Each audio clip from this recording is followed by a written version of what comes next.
Okay, this is going to be a quick video. It's going to be called Bands 101, and it's just going to explain what bands are and why you use them for weightlifting.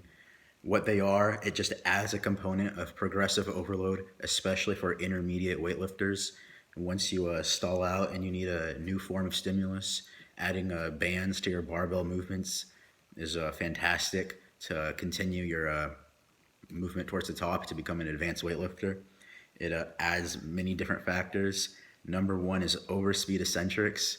It's gonna really change the tempo and variation of your reps, and it's gonna really use different muscle fibers, and you're gonna really feel a different stimulus. It's gonna use mini stabilizer muscles.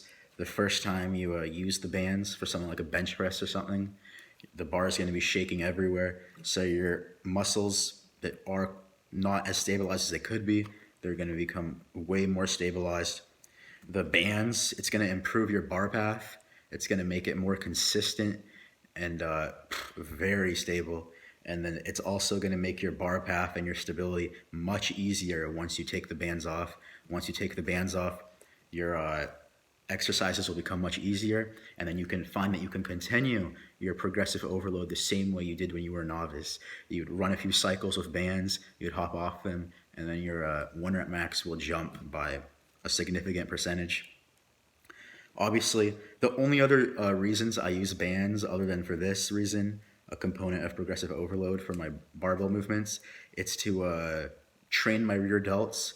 I do the rear delt face pulls with bands, and I also do we say high volume elbow work to make sure my elbows are healthy. I do sets of 100 elbow push downs, really make sure my elbows stay healthy to minimize overuse.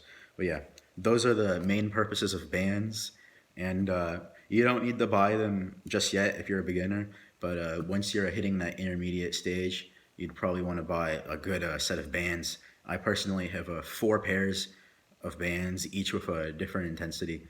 And in my next video, I will explain how to incorporate these bands into your training, since there's no videos on YouTube that explain this. Okay.